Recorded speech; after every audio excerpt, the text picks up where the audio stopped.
கேட்கலாம். 1 சாமுவேல் 30வது அதிகாரம் 8வது வசனம். தாவீது கர்த்தரை நோக்கி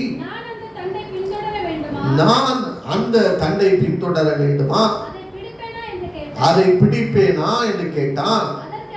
அதற்கு அவர் அதை பின்தொடர், அதை நீ பிடித்து சகலவற்றையும் திருப்பிக் கொள்ளுவாய். ஹல்லேலூயா. ஆண்டவர் தாவீதினிடத்துல கர்த்தரிடத்துல விசாரித்த போது அவனோடு கூட இடைப்பட்ட வார்த்தைகள் எப்படிப்பட்ட சூழ்நிலை அப்படி நீங்க பாத்தீங்கன்னா 1 சாமுவேல் 30:1 வாசிக்க கேட்கலாம். அவன் மனுஷரும் 3ஆம் நாளிலே சிக்லாகுக்கு வந்து சேருகிறதற்கு உள்ளே அமலேக்கிய தென்புறத்து சீமையின் மேலும் விழுந்து கொள்ளையடித்து சுட்டி எரித்து சிறியவர்களையும் சிறைப்பிடித்து ஒருவரையும் கொன்று போடாமல் அவர்களை பிடித்துக் கொண்டு தங்கள் வழியே போய்விட்டார்கள். இங்க பாத்தீங்கன்னா சிக்லாக் என்பது தாவீதுக்கு பெலிஸ்தியர் தேசத்திலே கொடுக்கப்பட்ட ஒரு பட்டணம். அங்கே தன்னுடைய சுதந்திரத்தில் வாழ முடியாத ஒரு சூழ்நிலை. நீங்க 1 சாமுவேல் 27:1 நீங்க வாசித்து பார்ப்பீர்களானால் தாவீது சவுலினாலே துரத்தப்படுகிறான். தொடர்ந்து போராட்டம். அப்ப ஒரு முடிவு எடுக்கிறான். நீங்க வாசித்து பாருங்க. 1 சாமுவேல் 27:1 வாசிக்க கேட்கலாம். பின்பு தாவீது எந்த நாளாகிலும் மடிந்து போவேன், கண்டுபிடிக்கலாம் என்கிற நம்பிக்கை அற்று போகும்படிக்கும் நீங்களாக்கி இருக்கும்படிக்கும் பெலிஸ்தரின் தேசத்துக்கு போய் தப்பிக்கொள்வதை பார்க்கிலும் தன் நலமான காரியம் வேறு ஒன்றில்லை என்று தன் இருதயத்தில் யோசிக்கத்தக்கதாக எங்கே இருந்து துரத்தப்பட்டான்?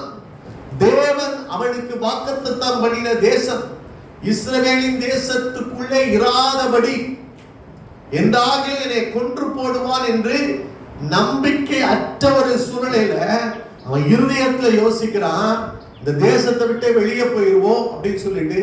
ஏன்னா தொடர்ந்து போராட்டங்கள், தொடர்ந்து ஈட்டியை எரிந்து கொண்டே இருக்கிறான். அப்படின்னு இருக்கப்ப அவனுக்குள்ளே ஒரு தொய்வு. கர்த்தர் அவனை அனுப்பல. ஆனா எதுக்கு இந்த போராட்டம்? சரி, என் குடும்பத்தையாவது நான் ஒழுங்கா பாதுகாத்துக்கிறேன்னு சொல்லிட்டு ஒரு முடிவு எடுத்துதான் அவன் என்ன செய்யறான்னா அந்த தேசத்தையே விட்டு பெலிஸ்தியருடைய தேசம் அப்படின்னா என்னன்னா விருத்த சேதனம் இல்லாதவர்கள் கூட ஐயா சோதரன் சம்பந்தம் கலவாத ஒருவன் எங்க துரத்தப்பட்டிருக்கிறான். இப்ப தன் தேசத்தை விட்டு எங்க போக கூடாதோ அந்த இடத்துல போய் உட்கார்ந்து சரி இப்பயாவது எனக்கு ஒரு நிம்மதி இருக்கும், இனியாவது எனக்கு ஒரு சமாதானம் இருக்கும் அப்படின்னு சொல்லி போய் நினைக்கிறான். நீங்க 1 சாமுவேல் 27:4 வாசிச்சு பாருங்க.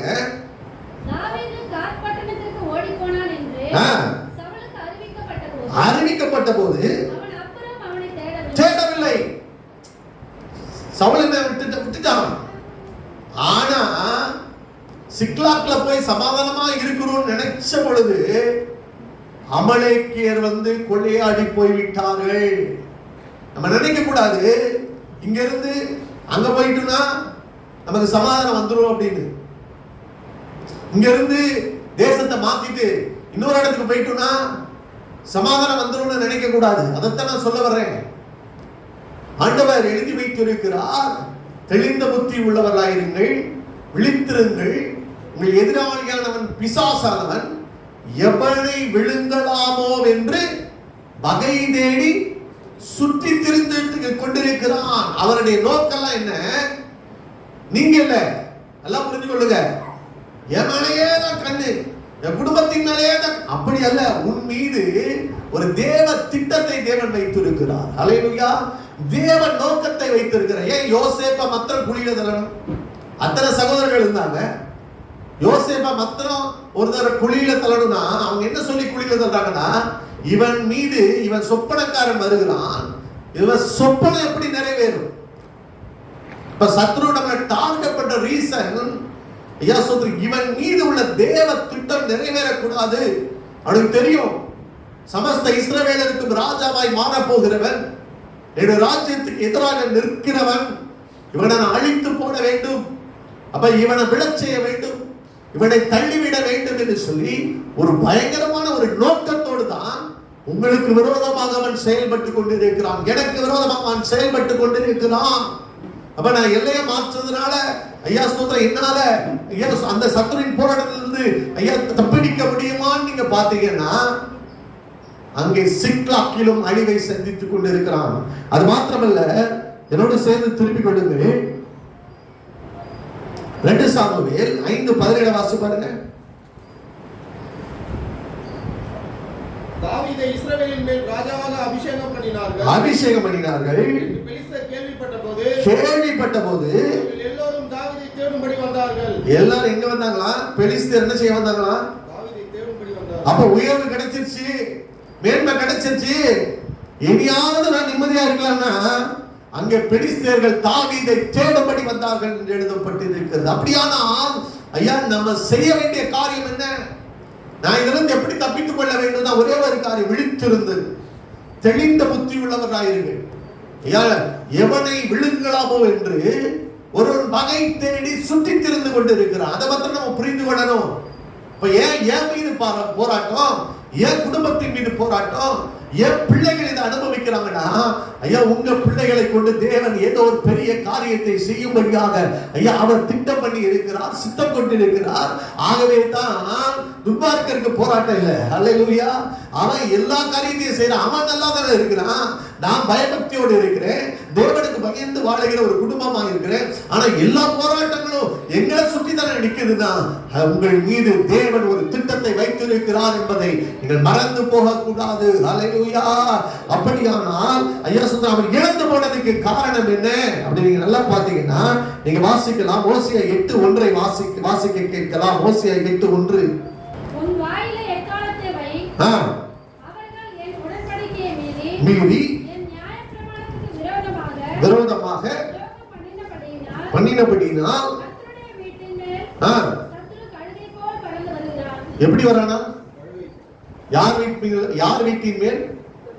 கர்த்தருடைய வீட்டின் மேல். அல்லேலூயா. எப்படி வரானா? கழுகை போல வருகிறான். நல்லா புரிந்து கொள்ளுங்க. யாரோ வீட்டின் மேல், கர்த்தருடைய வீட்டின் மேலே வருகிறான், கழுகை போல வருகிறான். அதனாலதான் ஆண்டவர் திரும்பவுமாய் சொல்லுகிறார், பாதாளத்தின் வாசல்கள் மேற்கொள்ளுவதில்லை. உண்மை, வாக்குத்தத்தம் இருக்கிறது, உண்மைதான். உனக்கு முன்பாக ஒருவனும் எதிர்த்து நிற்பதில்லை என்று யோசுவாவுக்கு சொன்னது உண்மைதான். ஆனாலும் கூட நம்ம எப்படி இருக்கணுமா? கழுகை போல வருகிற அவனுடைய தந்திரத்திலே, வஞ்சகத்திலே நம்ம விழுந்து விடாதபடி எச்சரிக்கையாய் இருப்பது ரொம்ப அவசியம். அப்படின்னா ஐயா வீட்டை காப்பது அவசியம். உனக்கு தேவன் கொடுக்கிற சுதந்திரத்தை காப்பது அவசியம். ஒரு சுதந்திரத்தின் மீது கவனமாயும் கர்த்தர் தான் கொடுத்தாரு. கர்த்தர் தான் எல்லாம் என் வாழ்க்கையில ஒவ்வொரு ஆசீர்வாதம் கொடுத்தாருனாலும் அதை காத்துக் கொள்வது என் கரத்தில் தான் இருக்கிறது. ஹல்லேலூயா. நான் நிர்விசாரமாக இருந்து விடக் கூடாது. அதனாலதான் ஆண்டவர் சொன்ன தெளிந்த புத்தி. தெளிந்த புத்தி எங்க இருந்து வரும்? தெளிந்த புத்தி எங்க இருந்து வரும்? நீங்க சங்கீதம் 19 வாசிங்கன்னா இந்த வேத வசனமானது கண்களை தெளிவிக்கிறதா இருக்கிறது. அல்லேலூயா. அது நம்ம எச்சரிக்கிறது. நீங்க வாசிங்க சங்கீதம், என்னோடு கூட சேர்ந்து திருப்பிக் கொள்ளுங்கள். சங்கீதம் 19வது அதிகாரம் 7வது வசனத்திலிருந்து வாசிக்க கேட்கலாம். வேதம் குறைவற்றதும் உயிர்ப்பிக்கிறதுமாய் இருக்கிறது, சாட்சி சத்தியமும் பேதையை ஞானியாக்குறதுமா இருக்கிறது. அல்லேலூயா. அப்படின்னு என்ன அர்த்தம்னா, ஐயா பேதையா இருக்கிற ஒருவனுடைய வாழ்க்கையிலே இந்த கர்த்தருடைய வார்த்தை என்பது உயிர்ப்பிக்கிறது. அவனை ஞானியாக்குகிறது. அல்லேலூயா. நம்முடைய வாழ்க்கையில பேதையா இருந்துடக்கூடாது. ஓசியாவில் சொல்றாரு, நரைமுடியும் அவனுக்கு தெளிந்திருக்கிறது, ஆனா அவனோ பேதையான புறாவை போல இருக்கிறான். அல்லேலூயா. நல்லா புரிஞ்சு கொள்ளுங்க. நரைமுடி ஒரு மகிமை, ஆனா பேதையா இருக்கக்கூடாது. பேதையானவன் நெடுக போய் தண்டிக்கப்படுகிறான். எந்த காரியத்தை இது பண்ணாலும் ஞானமான காரியம் நமக்குள்ளே தேவைப்படுகிறது. கர்த்தர் மெய்ஞானத்தை தருகிறார். எங்க இருந்து வருது? அவருடைய வார்த்தை என் பேதையை ஞானியாக்குகிறது. ஆத்மாவை உயிர்ப்பிக்கிறதுனா, சில நேரங்கள்ல நம்ம தவறு செய்கிற பொழுது, தவறான பாதையிலே வழி நடத்தப்படுகிற பொழுது, நீங்க தேவ சமூகத்துக்குள்ளே வருகிற பொழுது, ஐயா ஸ்தோத்திரம், அந்த ஆத்மாவை உயிர்ப்பித்து அந்த காரியத்துல ஒரு தெளிவை கொடுத்து விடுகிறது. அது மாத்திரம் அவர் சொன்னார் பாருங்க, 10வது வசனம், சங்கீதம் 19:10.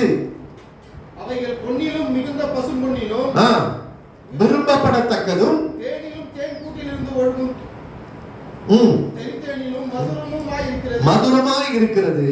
அன்றியும் அவைகளால் உமது அடியேன் எச்சரிக்கப்படுகிறேன். அவைகளை கைக்கொள்ளுகிறதினால் மிகுந்த பலம் உண்டு. அதனால எனக்கு ஒரு எச்சரிப்பு வருகிறது.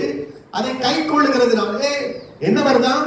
மிகுந்த பலம் உண்டு. அப்படியானால் ஐயா சொல்ற, இன்றைக்கு இந்த வார்த்தைகள் நம்மை தெளிந்த ஒரு புத்திக்குள்ளே நடத்துகிறது. அப்படியானால் சத்துரு பல திட்டங்களை கொண்டு வரலாம்.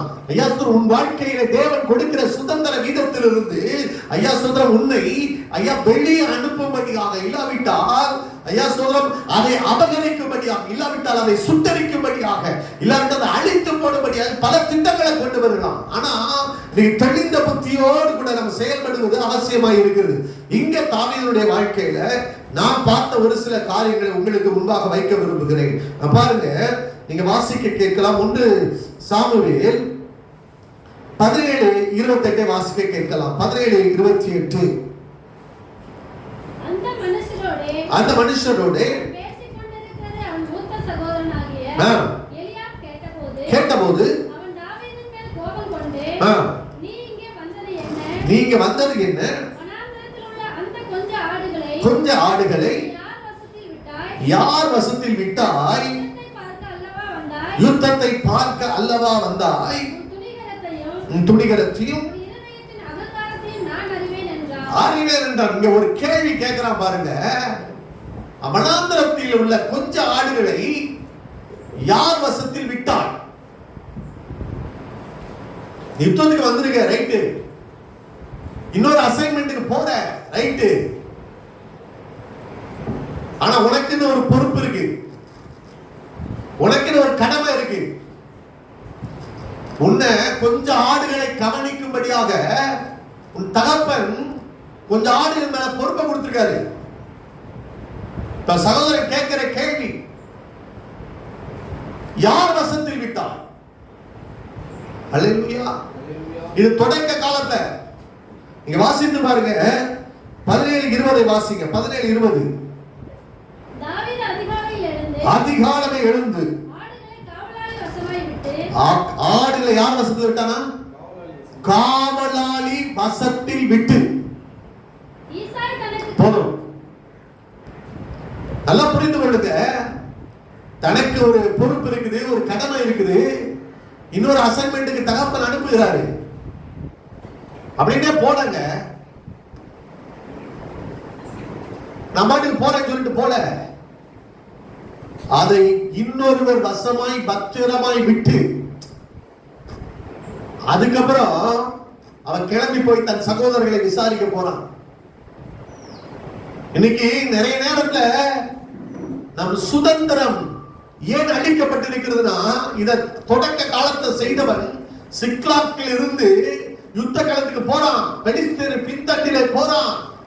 ஆனா என்ன தவறிட்டான்னா, குடும்பத்தை ஐயா ஸ்தோத்திரம் வேலி அடைக்க, குடும்பத்தை பாதுகாக்க, தன் கடமையை நிறைவேற்ற அவன் தவறிவிட்டான். அல்லேலூயா. நான் திரும்பமாய் சொல்கிறேன், ஐயா சுத்திரம், நீ உனக்கு கொடுக்க தேவன் சில பொறுப்புகளை அவர்கள் கையிலே கொடுத்திருக்கிறார். அந்த பொறுப்புகளை அவங்க சரியாய் நிறைவேற்ற வேண்டியது அவருடைய கடமை. ஒரு காரியத்தை நான் செய்ய போறேன்னு சொல்லிட்டு இன்னொரு காரியத்தை நான் அக்கறை இல்லாம இருக்க பாருங்க, அதுதான் என் இழப்பிற்கு காரணம், சத்துரு உள்ளே நுழையிறதுக்கு காரணம். ஹல்லேலூயா. நிறைய நேரங்கள்ல எனக்கு வேலை இருக்கிறது உண்மைதான், ஆனா வேலையோட என் குடும்பத்தை கவனிக்கிற ஒரு பொறுப்பையும் தேவன் கொடுத்திருக்கிறார். ஹல்லேலூயா. குடும்பத்தை ஒதுக்கி வைத்து விட்டு நான் முழுவதுமாய் வேலையிலே இருக்கும்படியாக நான் இருந்தேனா அதற்குரிய ஒரு காவலாளி, பொறுப்பாளியா, அந்த பொறுப்பாளி வசமா தான் நம்ம விட்டுட்டு போயிருக்குமா? நம்முடைய பொறுப்புகளை கவனிக்கும்படியாக இன்னொரு ஒரு வசமா நம்ம கொடுத்துட்டு தான் போயிருக்கிறோமா? அதனாலதான் ஒரு கம்பெனில இருந்து நம்ம வெளியே போகும்போது அவங்க எழுதிவாங்க 3 மாசம் பாண்ட் எழுதி வாங்குவாங்க. எதுக்குன்னா, நீ வேகமா போயிட்டீங்கன்னா இந்த காரியத்தை யார் கவனிப்பார்கள்? பொறுப்பில்லாதவன் என்ன செய்வான்னா, அவன் தன் கொடுக்கப்பட்ட பொறுப்புல உண்மை இல்லாதவனாக இருப்பான். ஒரு காரியம் கிடைச்ச உடனே ஐயா இதை விட்டுட்டு அதுக்கு பாயிரு. ஆலயத்துக்கு அதே காரியம் தான். ஒரு அசைன்மெண்ட் கொடுத்துட்டாங்கன்னா அந்த அசைன்மெண்ட்ல கரெக்டா இருக்கணும். அல்லேலூயா. ஒரு பொறுப்பை கொடுத்துட்டாங்கன்னா அந்த பொறுப்பாடத்தை யார் கவனிப்பா? யார் பாப்பா? அல்லேலூயா. காவலாளி வசமாய் விட்டு தாவீது ஐயா ஸ்தோத்திரம் அந்த சகோதரர்களை விசாரிக்க அவன் கடந்து போனான். ஆனால் சிக்லாக்கிலே அவன் யுத்தத்தில் போய் நின்ற பொழுது திரும்பி வந்து பார்க்கிறான், ஐயா அவனுடைய குடும்பமே அழிக்கப்பட்டு நின்று கொண்டிருக்கிறது. அக்கறை இல்லாத ஐயா சொல்ற ஒரு இடத்துல, அதனாலதான் ஆண்டவர் காயினை பார்த்து கேட்கிறாரு, ஐயா உன் சகோதரன் எங்கேன்னு கேட்கிறாரு. அவன் என்ன சொல்ல தெரியுமா? உன் சகோதரனுக்கு நான் என்ன காவலாளியா? அல்லேலூயா. நமக்குள்ளே பொறுப்பு ஏன் இழந்து போனா நான் திரும்பவுமாய் சொல்கிறேன், ஏன் கவனக்குறைவு, நான் அக்கறை இல்லாத ஒரு தன்மை. அக்கறை இல்லாதவன்ட்ட தேவன் இன்னொரு பொறுப்பை கொடுக்க மாட்டார். நல்லா புரிஞ்சு கொள்ளுங்க. உண்மை உள்ளவன் எவனோ அவன் தான் பரிபூர்ண ஆசீர்வாதத்தை பெற்றுக் கொள்ளுவான்.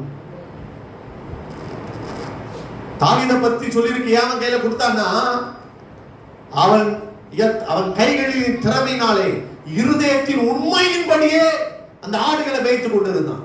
அப்படின்னா கொடுக்கப்பட்ட ஆடுகளை அவன் உண்மையின்படி நடத்தினான். கரடி வருங்க, சிங்கம் வரும், கொஞ்சம் ஆடுகள் சொல்லிட்டு அவன் விட்டுட்டு போலே.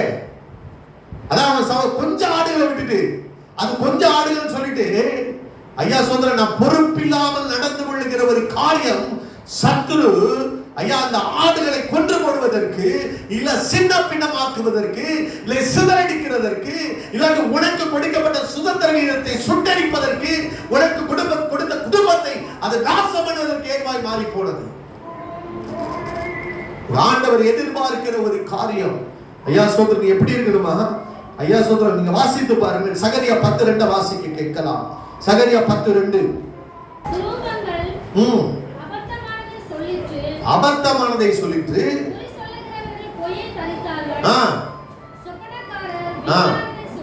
சொல்லி வியர்த்தமாக தேர்ச்சனவு பண்ணினார்கள். ஆகையால் ஆடுகளை போல சிதறி மேய்ப்பன் இல்லாததினால் சிறுமைப்பட்டார்கள். அல்லேலூயா. ஒரு குடும்பத்தை ஒரு தலைவன் சரியில்லைன்னா ஆடுகள் சிதறும். ஒரு சபையில ஒரு மேய்ப்பன் சரியில்லைன்னா, மேய்ப்பன் இல்லைன்னா அந்த ஆடுகள் மேய்ப்பன் இல்லாததினால் என்ன ஆகுதான்? சிதறி சிறுமை போட்டு போவார். இன்னும் நான் சொல்றேன், அந்த தலைவன் இல்லாட்டாலும் சிதறிடும். அந்த தலைவன் பொறுப்பற்றவனாய் உண்மையற்றவனாய் இருக்கிற பொழுது இந்த ஆடுகள் என்ன செய்தான்? சிதறி போகிறது. அல்லேலூயா. அப்படியானால் இந்த முதலாவது காரியம் தேவன் நம்மிடத்தில் எதிர்பார்க்கிற ஒரு காரியம்.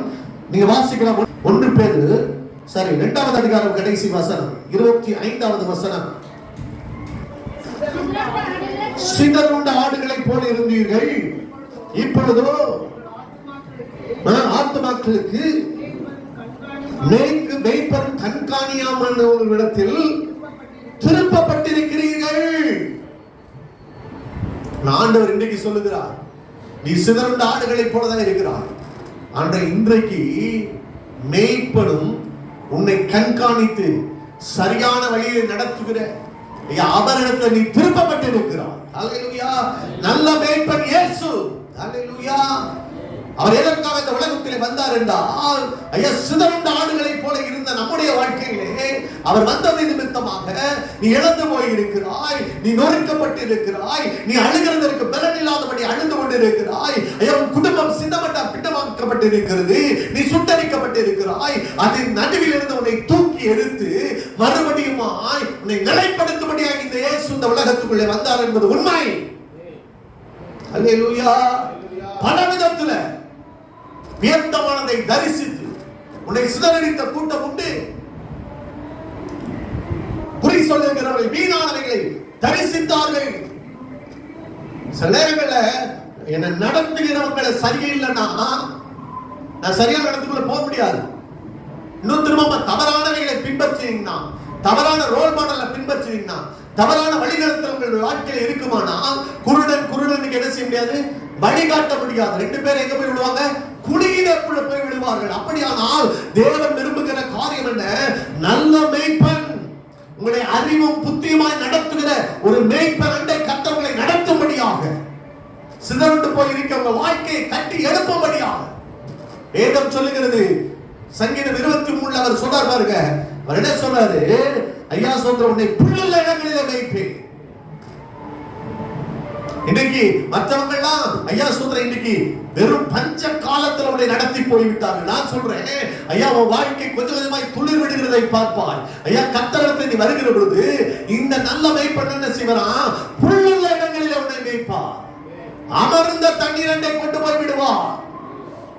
இதுவரைக்கும் ஐயா நீ தண்ணீர் வந்தாலே சில ஆடுகள் குழப்பி போட்டு விடுகிறது. அல்லேலூயா. நல்லா சாப்பிட்டு நல்ல திருப்தியாக நல்ல உண்டு மகிழத்தக்கதாக வாழ்க்கை இல்லை. ஆனா ஆண்டவர் சொல்லுகிறார், உன்னை அமர்ந்த தண்ணீர் அண்டையிலே கொண்டு போய் நான் விடுவேன். ஐயா நீதியின் பாதையிலே நான் உன்னை நடத்துவேன். அல்லேலூயா. எது நீதியோ அந்த பாதைக்குள்ள உன்னை நடத்துவேன். அல்லேலூயா. அது மாத்திரமல்ல, அவர் சொன்னார் பாருங்க, உன் பந்தியை ஆண்டவர் சத்துருக்களுக்கு முன்பாக உனக்கு ஒரு பந்தியை ஆயத்தப்படுத்துவேன்.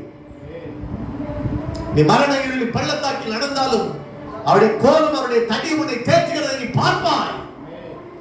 அல்லேலூயா. அதுதாங்க தேவன் கொடுக்கிற ஆசீர்வாதம். ஆனா ஒரே ஒரு காரியம் சொல்றாரு, ஐயா மேய்ப்பன்னா என் ஆடுகள் என்னை பின்பற்றி எனக்கு பின் சொல்லும், என் சத்தத்தை கேட்கும். அதான் ரொம்ப முக்கியம். நான் சர்ச்சுக்கு வரேன்றது முக்கியம் இல்ல, என்னை பின் சொல்ல வேண்டும். தாவீதுடைய வாழ்க்கையில் இழப்புக்கு காரணம் என்ன? நீங்க வாசிக்கலாம். ஒன்று சாமுவேல் 29வது அதிகாரம் 2வது வசனத்தை வாசிக்க கேட்கலாம். அப்பொழுது பெலிஸ்தரின் அதிபதிகள் 100ம் 1000ம் ஆன சேவகர்களோடே போனார்கள். மனுஷரும் ஆகீஸோட பின்தண்டில் நின்று கொண்டிருந்தான். ஆகீஸ் யார்? பெலிஸ்தியன், விருத்த சேதனம் இல்லாதவன். ஒரு நாள்ல கோலியாத் வந்தபோது என்ன சொன்னான்? விருத்த சேதனம் இல்லாத ஜனங்கள் ஜீவனுள்ள தேவனை நிந்திக்கிறதற்கு இவர்கள் எம்மாத்திரம். ஒரு நாள் காட்டிய வைராக்கியம் வேற, ஒரு நாள் கட்டளைக்காக இவனை யுத்தத்துக்கு கூப்பிடவே இல்லைங்க. இவனை போய் சகோதரனை விசாரிக்க தான் சொன்னாங்க. அன்னைக்கு கோலியாத் பேசின வார்த்தைகளை கேட்கிறாங்க. அன்னைக்கு பயங்கரமான வைராக்கியம். இன்றைக்கு யுத்தத்தை நடத்துகிறவராமே, கர்த்தருடைய யுத்தத்தை நடத்துகிறவராமே இவருக்கு பேரு. தேவ ஜனங்களுக்கு விரோதமாய். அல்லேலூயா. யாருக்கு விரோதமாக நின்று கொண்டிருக்கிறான்? எந்த ஜனத்தை ஐயா நடத்த வேண்டும் என்று தேவன் தீர்மானம் பண்ணி வைத்திருந்தாரோ அந்த ஜனத்துக்கு விரோதமாக ஐயா சொன்ன பின் தண்டிலே அவன் போய் நின்று கொண்டிருக்கிறான். நான் திரும்பமாய் சொல்லுகிறேன், ஒரு காலத்துல கர்த்தருக்காக நீ எதெல்லாம் வேண்டாம் வெறுத்தியோ, எதெல்லாம் விலக்கி போட்டியோ, இன்றைக்கு அதற்கு பின்னாடி நீ தொடர்ந்து கொண்டிருக்கிறாய். அல்லேலூயா. கர்த்தருக்காக நான் வைராக்கியம் காண்பித்ததனால நான் ஆண்டவருக்கு பின் சொல்லுவேன், என் ஜனங்களுக்காக நான் துன்பத்தை அனுபவிப்பதை தெரிந்து கொள்வேன் என்று சொல்லிட்டு எகிப்தின் பொக்கிஷங்களை பார்க்கிறோம். தேவனுடைய ஜனத்தோட துன்பத்தை நிந்தை அனுபவிக்கிறதா மேல் என்று சொல்லி தேவனை பின்பற்றி வந்த ஜனம், உலகத்தை வெறுத்த ஜனம், எகிப்தை விட்டு போன ஜனம். நீங்க எந்த தண்ணில நின்றுட்டு இருக்கீங்க? எந்த தண்ணில நின்றுட்டு இருக்குன்னா, எந்த ஜனம் தேவனுக்கு விரோதமாக நின்று கொண்டு இருக்கிறதோ அவங்களோடு கூட நின்று கொண்டு இருக்கிறது. ஹல்லேலூயா. நான் சொல்லுகிறேன், ஐயா ஸ்தோத்திரம். ஆண்டவர் சொல்றாரு, என் ஆடுகள் நான் மேய்ப்பனாக இருக்க வேண்டும், என் ஆடுகளின் சத்தத்தை கேட்க வேண்டும், என் ஆடுகள் எனக்கு பின் செல்கிற பொழுது நீதியின் பாதையில் நடத்துவேன். மரண இருளின் பள்ளத்தாக்கு வந்தாலும் என் கோலின் தடியின் தேய்ச்சுகிறதை பார்ப்பாய். அட சத்துருக்களுக்கு முன்பாக எத்தனை பேர் உன் வாழ்க்கையில சத்துருக்களாக எழுதினாலும் ஐயா உனக்காக என் கோலும் தடியும் உன்னை தேய்ச்சுகிறதை பார்ப்பாய். அல்லேலூயா. அவன் சொல்றான், நான் ஜீவனுள்ள நாட்கள் எல்லாம் கர்த்தருடைய வீட்டிலே நிலைத்திருப்பேன் சொல்றான். அல்லேலூயா. அப்படி சொன்னவன் தான் எங்க இருக்கிறானா? பெலிஸ்தருடைய பின்தண்டிலே நின்று கொண்டிருக்கிறான். இப்ப இழப்பு, நான் ஏன் இழப்புன்னு சொல்ல வரேன், ஏன் இழந்து போயிருக்கிறேன் 1000 கேள்வி நம்ம கேட்கிறோம். ஏன் சத்துரு மேற்கொள்ள முடியுதுன்னு கேட்கிறோம். நாடு எனக்கு பின் சொல்றது கட்ட விரும்புறாருல. மரண இருள் வராதுன்னு நான் சொல்லல, ஆனா மரண இருளிலே நான் மூழ்கி போயிடக்கூடாது, நான் தப்பி நிற்கப்படணும். அதுக்குதான் ஆண்டவர் சொல்றாரு, என் இருதயத்துக்கு ஏற்ற மேய்ப்பர்களை நான் கொடுப்பேன். சிதறுண்ட ஆடுகளை போல இருக்கிற உன் வாழ்க்கையில, இழப்பின் நடுவிலே இருக்கிற வாழ்க்கையில மறுபடியும் ஒரு தேவனுடைய சத்தம் துடைக்கும்படியாய் கத்த விரும்புகிறார். நீ சகலவற்றையும் திருப்பிக் கொள்ளும்படியாய் கத்த உன்னோடு கூட இடைப்பட்டுக் கொண்டிருக்கிறாய். அல்லேலூயா. நீ எதெல்லாம் இழந்து போன நீ நினைக்கிறியோ அவ்வளவற்றையும் ஒன்று விடாமல் எல்லாவற்றையும் தாவீது திருப்பிக் கொண்டான். சிறிதாகிலும் பெரிதாகிலும் ஒன்றை கூட தாவீது இழந்து போகவில்லை. அல்லேலூயா. என் தேவன் இழக்க வைக்க வரல, இழந்து போன திரும்ப பெற்றுக் கொடுக்கும்படியா இந்த உலகத்துக்குள்ளே வந்தான். அல்லேலூயா. நல்லா புரிந்து கொள்ளுங்கள். என்ன சூழ்நிலை பாருங்க, மிகவும் நெருக்கப்பட்டான், அழுகிறதற்கு பலன் இல்லாதபடி அழுது கொண்டிருந்தான். கூட எல்லாரும் ஆண் பிள்ளைகள் எல்லாரும், ஏன்னா ஸ்திரீகள் போயிட்டாங்க, குழந்தைகள் போயிட்டாங்க, ஆடு மாடுகள் எடுத்து போயிட்டாங்க, எல்லாவற்றையும் இழந்து போய் இருந்தான். அழுகிறதற்கு பலன் இல்லாதபடி அழுது கொண்டு நின்ற பொழுதுதான் அவன் கர்த்தருக்குள்ளே திடப்படுத்திக் கொண்டான். மற்றவங்க என்ன செஞ்சாங்க தெரியுமா? கல்ல எடுத்து வச்சுக்கிட்டாங்க. அல்லேலூயா. நான் ஏற்கனவே உங்களுக்கு சொன்னேன், அவங்க யாருன்னா ஒடுக்கப்பட்டவர்கள், கடன்பட்டவர்கள், முறுமுறுக்கிறவர்கள். 1 சாமுவேல் 22:1 அப்படிதான் சொல்லுகிறது. தாவீதோட வந்து கூடிக்கொண்டவர்கள் எப்படிப்பட்டவர்கள் சொல்றேன். முதல்ல நல்லா இருந்தவங்க எல்லாம் கிடையாது. நீ கல்ல எடுத்து வச்சு நிக்கிறானே ஐயா, எல்லாம் நல்லா இருந்தவங்க கிடையாது. நல்லா இருந்தாங்க, வாழ்க்கையில இழந்து போனாங்கன்னா பரவாயில்ல. கடன்பட்டவர்கள், முறுமுறுக்கிறவர்கள், அக்கிரமக்காரர்கள் என்று எழுதப்பட்டு இருக்கிறது. நான் திரும்பமா கேட்கிறேன், தாவீதை நோக்கி கல் எடுக்கிறல்ல, அதே கல் எடுத்து கொள்ளையடிச்சுட்டு போனால அமலேக்கின எரிய வேண்டியதுதானே? அவ்வளவு யோசனை. தாவீதின் மேல தன்னை நடத்தின அவங்களை வெளியே கொண்டு வந்து அவங்க வாழ்க்கையை நிலைப்படுத்த வேண்டும், அவங்களை ஆசீர்வதிக்கப்பட வேண்டும் என்று சொல்லி அவங்களுக்கு தலைவனாக இருந்த தாவீதின் மேல கல்லெறிகிறாங்களே தவிர யார் மீது ஐயா சொந்த பட்டயத்தை உபயோகிக்க வேண்டும். நல்லா புரிந்து கொள்ளுங்க. உள்ளுக்குள்ளே சண்டை போடுவாங்க, சர்ச்சுக்குள்ளே உட்கார்ந்து சண்டை போடுவாங்க. இவன் சரியில்லை, அவன் சரியில்லை. வெளியில போய் ஒரு ஆண்ட போய் நீ சரியில்லப்பா இயேசு கிறிஸ்துவான்னு சொல்ல மாட்டாங்க. ஒரு வார்த்தை சொல்லியிருப்பாங்களான்னு கேளுங்க. ஆனா உள்ளுக்குள்ள நீ சரியில்லை, நீ சரியில்லை, நீ வர்றவனே கெடுத்து விடுறதாங்க. அதுக்காக நீ அழைக்கப்பட்டு இருக்கிறார். வெளியில போய் சத்துருவின் பிடியில் எத்தனையோ பேர் இருக்கிறார்கள் அல்லவா? கொள்ளையடித்துக் கொண்டிருக்கிறான் அமலேக்கு. சபைக்குள்ள வந்து சபைக்குள் இருக்கிறவர்களை திருடிக் கொண்டு போய் கொண்டிருக்கிறான். அங்க போய் பேச வேண்டியது, அங்க போய் யுத்தம் பண்ண வேண்டியது. ஆண்டவர் ஒன்று யுத்தம் யாரோடு? மாம்சத்தோடும் இரத்தத்தோடும் அல்ல, துரைத்தனங்களோடு, அதிகாரங்களோடு, வானமண்டல பொல்லாதாவினுடைய சேனைகளோடு, இப்பிரபஞ்சத்தின் லோகாதிபதிகளோடு உனக்கு யுத்தம் இருக்கிறது. அங்கே யுத்தம் பண்ணணும். அதைத்தான் ஆண்டவர் கற்றுப்படுத்தி இருக்கிறார். சவுல பாருங்க, தாவீதை துரத்திக்கிட்டே இருக்கான். இவன் சரியில்லை, அவன் சரியில்லை, இவன் சரியில்லை. இன்னைக்கு டிவியில நீங்க எடுத்துக்கிட்டாலே பாத்தீங்கன்னா நமக்கு செய்யறதெல்லாம் அவன் சரியில்லை, இவன் சரியில்லை, அவன் சரியில்லை. சுத்தி கிடக்கிற பெலிஸ்தரோட மோத முடியவில்லை, பெலிஸ்தரை ரட்சிக்க முடியல, பெலிஸ்தரிலிருந்து தன்னுடைய ஜனங்களை காப்பாற்ற முடியல. அங்க போனவனே இருதயம் தத்தளிச்சது. பெலிஸ்தருடைய பாளையத்தை பார்த்த பொழுது சவுலுடைய இருதயம் என்ன செஞ்சுட்டான்? தத்தளித்தது. நான் சொல்றேன், அந்த கிளாஸ் கூண்டுக்குள்ளேயே உட்கார்ந்து கல்லறிஞ்சோம்னா நம்மளே நம்மள கெடுத்துக்கிற ஒரு காரியம். உள்ள இருந்து உள்ளுக்குள்ளே கல்லெறிய கூடாது. சத்துருவை பார்த்து யுத்தத்தை நடத்த பழகிக்கொள். அல்லேலூயா. தாவீது தேவனாகிய கர்த்தருக்குள்ளே தன்னை தொடப்படுத்திக் கொண்டான். நான் திரும்பமாய் சொல்லுகிறேன், அவங்க எப்படி செஞ்சுட்டாங்க, இவங்க எப்படி நடத்திட்டாங்கன்னு சொல்லாதீங்க. உங்களுக்கு பலனை கொடுக்கிறது தேவ சமூகம். கர்த்தருடைய சமூகத்துல போங்க, அங்கதான் நிம்மதி இருக்குது. கர்த்தருடைய சமூகத்துக்கு வாங்க, அங்கதான் சமாதானம் இருக்குது. கர்த்தருடைய சமூகத்துக்கு வாங்க, அங்கதான் இளைப்பாறுதல் இருக்கிறது.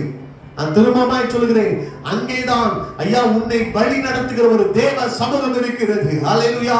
நீ இழந்து போய் வந்தாலும் கூட ஐயா மறுபடியுமாய் அதை பெற்றுக் கொடுக்கிற ஒரு தேவ சமூகம், உன்னை வழி நடத்துகிற ஒரு தேவ சமூகம், உன்னை பிழைக்க வைக்கிற ஒரு தேவ வார்த்தை இருக்கிறது.